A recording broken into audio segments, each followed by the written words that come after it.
غفران نے غصے میں آ کر اس شخص کا گریبان پکڑ لیا تھا اور کہنے لگا، تم یہ کیا بکواس کر رہے ہو؟ تمہاری ہمت کیسے ہوئی یہ سب کہنے کی؟ تم کیا سمجھتے ہو کہ میں اپنی بیوی کے متعلق یہ سب خرافات سن کر چپ کر جاؤں گا اور چپ چاپ یہ سب کچھ برداشت کر لوں گا؟ ہرگز نہیں۔ مجھے بتاؤ تم ہو کون اور کہاں سے آئے ہو؟ اس سے پہلے کہ غفران اس نقاب پوش آدمی کے چہرے سے نقاب پلٹ دیتا، اس نے غفران کو دھکا دیا اور خود باہر بھاگ گیا۔ غفران بھی اس کے پیچھے ہی گیا تھا، مگر اس کے ہاتھ کچھ نہیں لگا تھا، جبکہ میں تو کمرے میں بیٹھی آنسو بہائے چلی جا رہی تھی۔ تھوڑی دیر بعد جب غفران کمرے میں آیا تو وہ بہت زیادہ پریشان لگ رہا تھا۔ غفران کہنے لگا، مجھے بتاؤ یہ آدمی کون تھا؟ میں کپ کپاتی آواز میں بولی، غفران میں نہیں جانتی یہ شخص کون تھا۔ غفران کے ماتھے پر بل پڑ چکے تھے۔ تھوڑی دیر پہلے والا ایک نرم اور شفیق سا شخص غائب ہو چکا تھا۔ غفران کہنے لگا، لگتا ہے تمہارا کوئی آشنا ہی تھا جس کو تم نے بلایا ہوگا، یا پھر وہ تمہاری شادی ہو جانے کے صدمے سے پاگل ہو گیا ہوگا اور تمہاری خوشیاں خراب کرنے کے لیے یہاں آ گیا۔ تمہاری بہتری اسی میں ہے کہ تم مجھے سب کچھ سچ سچ بتا دو۔ کیا لگتا ہے وہ تمہارا؟ میری آنکھوں سے آنسو بہتے چلے جا رہے تھے۔ میں بولی، غفران اللہ کی قسم کھا کر کہتی ہوں میں اس آدمی کو نہیں جانتی۔ آپ کو پتا ہے کیا، میں نے ساری زندگی بڑی شرافت سے گزاری ہے۔ میں نے کبھی غیر لڑکے سے بات کرنا تو بہت دور کی بات ہے، اپنے کسی کزن سے بھی بات نہیں کی۔ میں مردوں سے پردہ تو کرتی ہوں، مگر عورتوں سے بھی ہمیشہ ہی پردہ کیا ہے۔ آپ مجھ پر شک مت کریں اور ایک انجان شخص کی باتوں میں آ کر اپنی زندگی تباہ مت کریں۔ غفران کہنے لگا، چلو اس بات کا بھی پتہ چل جائے گا۔ تب غفران نے اس شخص کی بات مان لی تھی اور پھر غفران چیخ ہی تو پڑا تھا۔ وہ کہنے لگا، بدبخت عورت، اس شخص نے جو کہا تھا سچ ہی کہا تھا۔ مجھے بتاؤ تمہاری کمر کے زخم کے متعلق وہ کیسے جانتا ہے؟ یہ بھی ممکن ہے کہ یہ جلا ہوا نشان اسی شخص کی طرف سے دیا گیا تحفہ ہو۔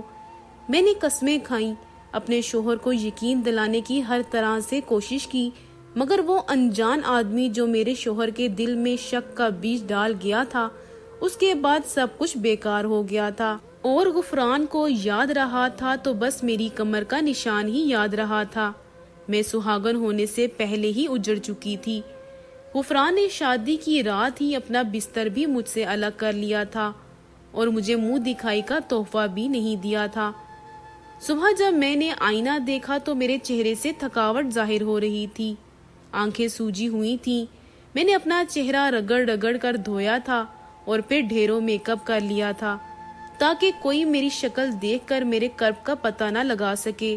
میں چاہتی تھی کہ اس معاملے میں تب تک پردہ پڑا رہے جب تک غفران اس چیز کو سب سے چھپائے ہوئے ہیں، کیونکہ جب یہ معمہ کھلتا تو ظاہری بات ہے میری ہی بدنامی ہونا تھی۔ سب نے مجھے ہی غلط سمجھنا تھا، میرے پاس میری بے گناہی کا کوئی ثبوت بھی نہیں تھا۔ میں جب کمرے سے باہر آئی تو مہمان عورتیں بھی مجھے دیکھ کر ایک دوسرے کو ٹہوکے لگانے لگی تھیں اور میرے ساتھ زومینی باتیں کرتے ہوئے ہنسنے لگی تھیں، مگر مجھے تو ہنسی نہیں آ رہی تھی۔ میرا تو پورا وجود اس وقت ایک مذاق بنا ہوا تھا۔ خیر میری ساس کی نظر مجھ پر پڑی تو میرا ہاتھ تھام کے مجھے اپنے ساتھ لے گئی تھی۔ پھر میرے والدین ناشتہ لے آئے تھے۔ غفران کا رویہ ان کے ساتھ بھی لیا دیا ہی تھا۔ امی نے مجھے کمرے میں لے جا کر پوچھا کہ عروسہ سب خیر تو ہے نا؟ تم دونوں میاں بیوی ایک دوسرے کے ساتھ خوش ہونا؟ میں نے اس بات میں سر ہلا دیا تھا اور بولی، جی جی امی، ہم دونوں بہت خوش ہیں۔ امی کہنے لگی، پھر رات بھر مجھے نیند کیوں نہیں آئی؟ میرا دل بہت گھبرایا ہوا تھا، ایسا لگ رہا تھا جیسے کچھ غلط ہونے والا ہے۔ میں بولی، امی ایسی کوئی بات نہیں ہے، بس آپ کا وہم ہوگا۔ میں نے اپنی طرف سے امی کو مکمل طور پر پرسکون کرنے کی کوشش کی تھی۔ میرے والدین واپس چلے گئے تھے اور پھر آہستہ آہستہ تمام مہمان بھی اپنے گھروں کو واپس لوٹ گئے تھے، کیونکہ غفران نے ولیمے کا فنکشن کینسل کر دیا تھا۔ اس نے کہا تھا کہ میں ولیمے کا کھانا یتیم خانے میں دینا چاہتا ہوں۔ رشتہ داروں نے باتیں بھی بہت بنائی تھی، مگر غفران اپنی ضد پر قائم تھا۔ اب سب لوگ گھر رخصت ہو چکے تھے۔ گھر میں میری ساس، شوہر، جیٹھ اور جیٹھانی ہی رہ گئے تھے۔ میرا دل گھر کے ماحول میں بہت گھبراتا تھا، کیونکہ میری زندگی میں غم کے سوا کچھ بھی نہیں تھا۔ غفران مجھ سے بے تحاشا نفرت کرتا تھا۔ وہ مجھ سے اکثر کہا کرتا تھا کہ میں جانتا ہوں شادی کی رات تم نے اپنے آشنا کو جان بوجھ کر گھر بلایا تھا تاکہ میں تمہیں طلاق دے دوں اور پھر تم اس کے ساتھ ہنسی خوشی رہنے لگو، مگر اپنے دل میں ایسا گمان بھی مت لانا، میں خود تو دوسری شادی کر لوں گا، اسی گھر میں اپنی بیوی لے کر آؤں گا اور وہ اس گھر کی ملکہ بن کر رہے گی، جبکہ تمہاری حیثیت ایک کام والی سے زیادہ نہیں ہوگی۔ میں تمہیں طلاق نہیں دوں گا، میں تمہیں اس بے وفائی اور دھوکے کا مزہ چکھا کر ہی رہوں گا۔ میں غفران کی باتیں سن کر پھوٹ پھوٹ کر رونے لگتی تھی، مگر مجھے اس بات کی تسلی تھی کہ شکر وہ مجھے طلاق نہیں دے گا، کیونکہ میں طلاق کا دھبا اپنے ماتھے پر لگانا نہیں چاہتی تھی۔ ہمارے معاشرے میں لڑکی چاہے جتنی مرضی اچھی ہو، طلاق کا طعنہ ہمیشہ لڑکی کو ہی دیا جاتا ہے۔ میرے اور غفران کے درمیان سرد مہری کو میری جیٹھانی نے بھی محسوس کر لیا تھا۔ وہ کہنے لگی، کیا بات ہے، تم دونوں میاں بیوی اس قدر ایک دوسرے سے دور دور کیوں رہتے ہو؟ حالانکہ یہ تمہاری شادی کے نئے دن ہیں۔ ان دنوں میں تو میاں بیوی میں بہت پیار ہوتا ہے، ایک دوسرے کے بغیر دل ہی نہیں لگتا۔ جبکہ غفران نے تو شادی کے تیسرے دن ہی اپنی چھٹیاں کینسل کروا کر دوبارہ سے آفس جوائن کر لیا تھا۔ اور تم دونوں ہنی مون پر بھی نہیں گئے۔ شادی کی رات مجھ پر جو بیتی تھی اس کا ذکر میں نے کسی سے بھی نہیں کیا تھا۔ میرے دل پر بہت بوجھ تھا، جی چاہتا تھا کہ اپنی جیٹھانی کو سب کچھ بتا دوں اور اس کے سامنے اپنا دکھڑا رکھ دوں، مگر پھر میں نے سوچا کہ مجھے اپنا راز خود تک ہی رکھنا چاہیے۔ ابھی تو اس گھر میں صرف میرا شوہر مخالف ہے، کہیں یہ نہ ہو کہ میری جیٹھانی بھی میری مخالفت کرنے لگے۔ پھر وہ یہ سب باتیں میری ساس کو بتا دیتی تو وہ مجھے ایک دن بھی گھر میں ٹکنے نہ دیتی۔ میں بولی، نہیں بھابی، ایسی تو کوئی بات نہیں ہے۔ کمرے کی چار دیواری کے اندر تو میرا اور غفران کا رشتہ بالکل ٹھیک ہے۔ ہم دونوں ایک دوسرے سے باتیں کرتے ہیں، ہنسی مذاق بھی کرتے ہیں۔ بس غفران کہتے ہیں کہ میں زیادہ ایکسپریسو نہیں ہوں، مجھے لوگوں کے درمیان بیٹھ کر اپنی بیوی سے باتیں کرنا اچھا نہیں لگتا۔ میں غفران کی اس بات کی عزت کرتی ہوں، اس لیے میں بھی انہیں باہر مخاطب نہیں کرتی۔ میری جیٹھانی نے میرا ہاتھ تھام لیا تھا، وہ کہنے لگی، عروسہ یہ تو بہت غلط بات ہے، ہر عورت عزت کی حقدار ہے، اور تمہیں علم ہے کیا، برے سے برا مرد بھی کمرے کی چار دیواری میں اپنی بیوی کے ساتھ اچھا ہوتا ہے۔ اصل میں تو بہترین وہی شخص ہوتا ہے نا جو سب کے سامنے بھی اپنی بیوی کو عزت دے، مان دے۔ تم میری پیاری اپنے شوہر کو بدلنے کی کوشش کرو، اس طرح کرو گی تو اپنا مقام کیسے حاصل کر پاؤ گی؟ میں بولی، جی بھابی، آپ ٹھیک کہہ رہی ہیں، میں ایسا ہی کروں گی۔ میں اتنا کہہ کر اپنے کمرے میں آ گئی تھی۔ میرا دل بھر گیا تھا، آنکھوں سے آنسو بھی بہہ رہے تھے۔ میرا شوہر تو مجھے صرف اپنی ضد کی وجہ سے ہی گھر میں رکھے ہوئے تھے، اس کی نظر میں میری حیثیت دو کوڑی کی بھی نہیں تھی۔ یہ سب چیزیں بہت اذیت ناک تھی۔ میرے والدین نے ہمیشہ ہمیں بہت پیار اور محبت سے پالا تھا، ہم نے تو کبھی اس طرح کا نفرت امیز رویہ دیکھا ہی نہیں تھا۔ اب جو چپ چاپ سہ رہی تھی اس کے پیچھے بھی میری مجبوری تھی، نہیں تو میں اپنے شوہر کا گھر چھوڑ کر کب کا جا چکی ہوتی۔ میں اب خود سے سوال کرنے لگی تھی کہ میری کمر کے نشان کے متعلق وہ شخص کیسے جانتا تھا، کیونکہ جہاں تک مجھے یاد ہے میں تو کبھی جلی بھی نہیں تھی، نہ ہی میرے بچپن میں کوئی ایسا واقعہ ہوا تھا۔ امی نے بھی مجھے کبھی اس متعلق کچھ نہیں بتایا تھا۔ اب جب میں سوچنے بیٹھی تھی تو کڑی سے کڑی ملتی جا رہی تھی۔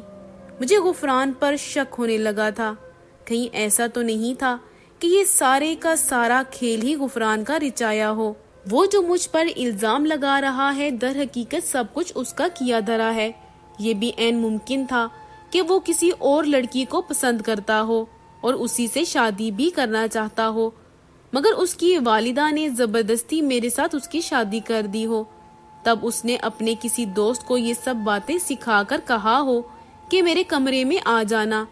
کیونکہ شادی والے گھر میں یوں ہی کسی اجنبی کا آنا اتنا بھی آسان نہیں ہوتا۔ شاید میری کمر پر جلے کا نشان ہی نہیں ہو۔ یہ سب باتیں سوچ کر مجھ میں بجلی سی بھر گئی تھی۔ میں نے سوچ لیا تھا اگر ایسی کوئی بات سامنے آئے گی تو میں غفران کو کبھی معاف نہیں کروں گی۔ میں نے لرزتے ہوئے ہاتھوں کے ساتھ ایک چھوٹا سا آئینہ پکڑا تھا اور بڑے آئینے کے سامنے آ کر کھڑی ہو گئی تھی۔ میں نے اپنی کمر سے قمیض ہٹا کر دیکھنا چاہا کہ کیا میری جسم پر کوئی نشان ہے یا نہیں۔ میرا دل بڑی بری طرح سے دھڑک رہا تھا۔ میں اپنی کمر کا معائنہ کر رہی تھی، تبھی میری نظر جلے ہوئے نشان پر پڑ گئی تھی۔ یہ دیکھ کر تو میں حواس باختہ ہو گئی تھی۔ میرا دل ٹوٹ گیا تھا، آنکھوں سے آنسو بہنے لگے تھے۔ وہ مرد سچ کہہ رہا تھا، میری کمر پر سچ میں ایک نشان موجود تھا، مگر حیرت کی بات یہ تھی کہ مجھے اس نشان کے متعلق کچھ نہیں پتا تھا۔ امی نے بھی کبھی میرے ساتھ اس متعلق بات نہیں کی تھی، تو پھر وہ شخص کون تھا جو میرے متعلق اس قدر خفیہ بات جانتا تھا؟ میں نے تو کبھی شادی بیاہ کے موقع پر کسی بھی کمرے میں کپڑے تبدیل نہیں کیے تھے۔ جہاں پر عورتیں موجود ہوتی تھی میں تو اپنے پردے کا بہت خیال رکھتی تھی۔ پھر یہ سب کیا تھا؟ وہ کیسے تھا؟ مجھے کچھ بھی سمجھ نہیں آ رہا تھا۔ میں اب اس چیز کی تہہ تک جانا چاہتی تھی، اس لیے میں نے سوچ لیا تھا کہ امی کے گھر جا کر ان سے سارا واقعہ پوچھ لوں گی۔ شاید ان کا جواب ہی میرے دل کو سکون پہنچا دے۔ اس لیے جیسے ہی غفران صبح آفس کے لیے نکلے، میں اپنی ساس کے پاس جا کر بیٹھ گئی اور بولی کہ امی کا فون آیا تھا، ان کی طبیعت اچانک سے خراب ہو رہی ہے، وہ مجھ سے ملنا چاہتی ہیں، اس لیے میں آپ سے اجازت لینے آئی ہوں کہ کیا میں اپنی امی سے ملنے چلی جاؤں۔ اگر امی کی کال غفران کے ہوتے ہوئے آ جاتی تو کسی قسم کا کوئی مسئلہ نہیں ہونا تھا، مگر اب میں مجبور ہوں۔ میری ساس ایک اچھی خاتون تھی، وہ میرا بہت خیال رکھا کرتی تھی۔ میری بات سن کر پریشان ہو گئی اور بولی، اللہ خیر کرے، کیا ہوا ہے تمہاری امی کو؟ مجھے تو ان کی بہت فکر ہو گئی ہے۔ ان کی تو ابھی 2 بیٹیاں بھی بیاہنے والی رہتی ہیں۔ اللہ پاک خیر کرے، ان کا سایہ اپنی بیٹیوں کے سر پر سلامت رکھے۔ چلو میں بھی تمہارے ساتھ چلتی ہوں۔ ساس کی بات سن کر تو میں گھبرا گئی تھی۔ میں انہیں اپنے ساتھ ہرگز نہیں لے جا سکتی تھی، کیونکہ ایک تو میں نے ان سے امی کی طبیعت کے متعلق جھوٹ بولا تھا، اور دوسرا میں امی سے اپنی کمر کے نشان کے متعلق راز جاننے کے لیے جانا چاہتی تھی۔ ساس کے ہوتے ہوئے یہ کام نہیں ہو سکتا تھا، اس لیے میں بولی، نہیں آنٹی، اس تکلف کی کوئی ضرورت نہیں ہے، میں خود سے چلی جاؤں گی، بلکہ آپ کی طرف سے بھی امی کا حال احوال معلوم کر لوں گی۔ بہت دن ہو گئے ہیں نا میں ان کی طرف نہیں گئی، شاید میرا سوچ کر ہی ان کا دل گھبرا گیا ہے۔ تبھی انہوں نے مجھے بلایا۔ میری ساس کہنے لگی، بہو جو بھی ہے، مجھے تمہاری امی کی عیادت کے لیے جانا ہی ہوگا۔ اب تو ہمارا رشتہ بھی ایسا بن گیا ہے کہ چھوٹی چھوٹی باتوں کو بہت زیادہ محسوس کیا جاتا ہے۔ اگر میں تمہارے ساتھ نہ گئی تو تمہاری امی کیا سوچیں گی کہ ہم نے کس طرح بہو کو اکیلے ہی بھیج دیا۔ تم اٹھو، تیار ہو جاؤ، میں بھی بس کپڑے بدل کر آتی ہوں۔ میری ساس اتنا کہہ کر اپنے کمرے میں چلی گئی تھی، جبکہ میں وہیں لاؤنج میں کھڑی ہو کر انگلیاں مروڑنے لگی تھی۔ میں تو بہت بڑی مصیبت میں پھنس گئی تھی۔ اب مجھے سمجھ نہیں آ رہا تھا کہ کیا کروں۔ امی کو جب اس بات کا علم ہوتا کہ میں نے ان کی بیماری کا بہانہ کیا ہے تو ان کا دل ٹوٹ جاتا۔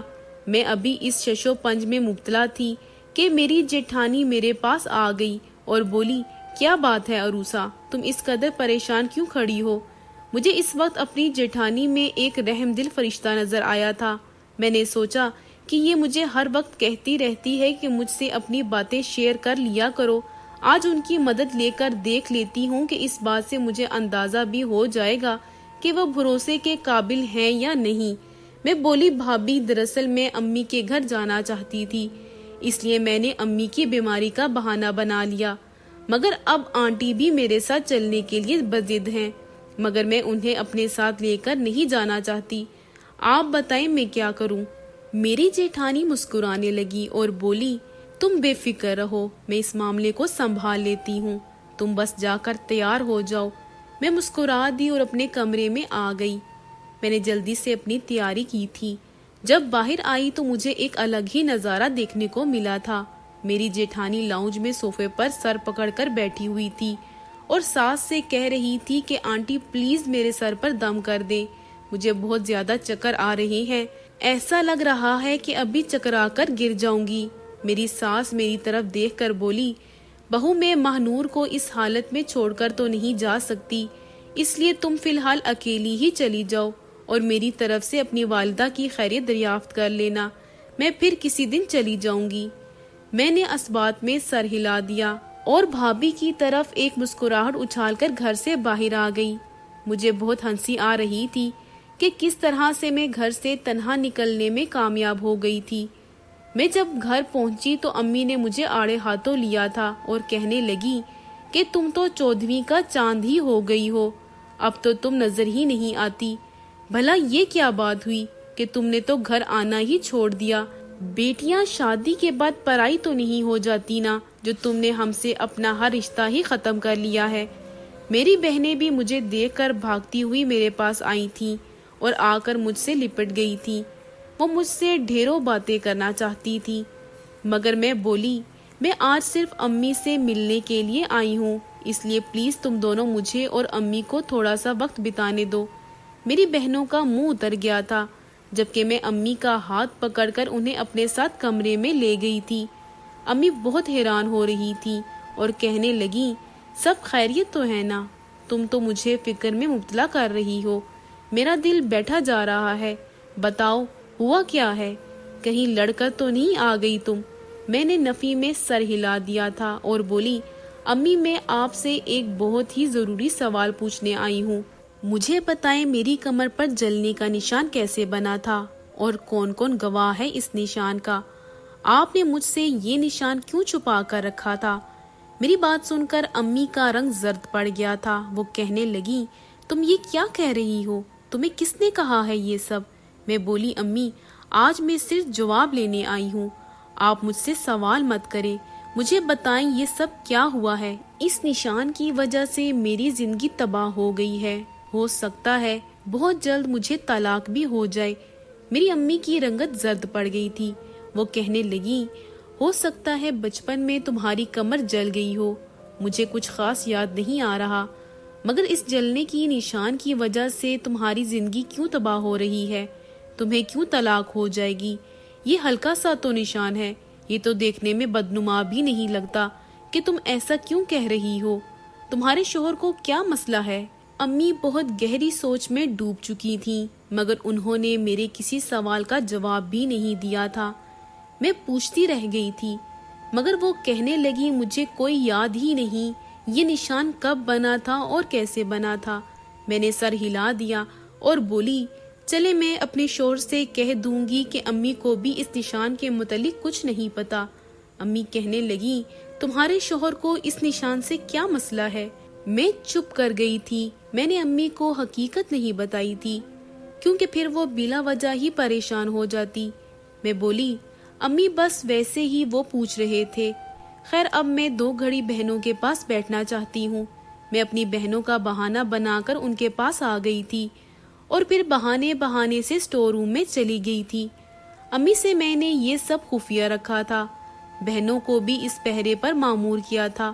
وہ دونوں باہر کھڑی تھی تاکہ اگر امی اس جانب آ بھی جائیں تو وہ دونوں امی کو باتوں میں مشغول کر لیتی۔ ہمارے گھر کا صدیوں پرانا کاٹ کباڑ اسی اسٹور روم میں پڑا تھا۔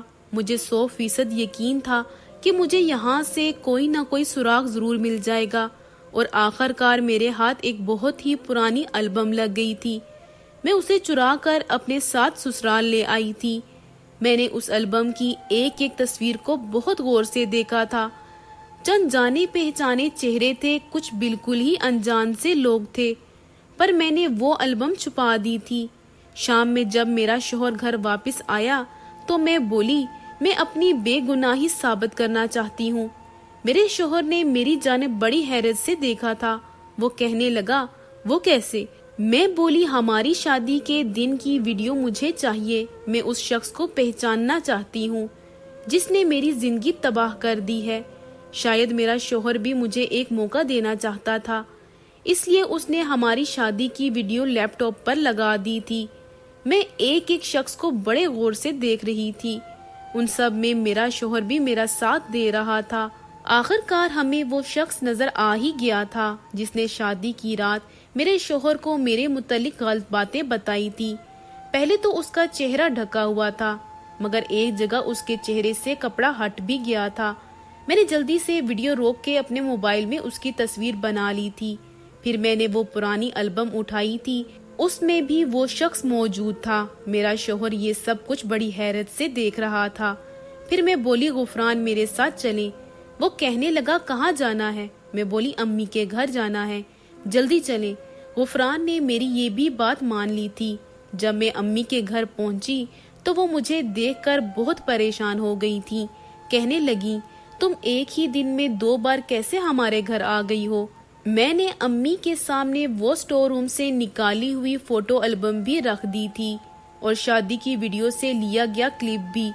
میں نے امی سے کہا کہ اس شخص نے شادی کی رات آ کر میرے شوہر کو بتایا کہ میں بد کردار ہوں اور میرے گناہ کا ثبوت میرے کمر پر ہے۔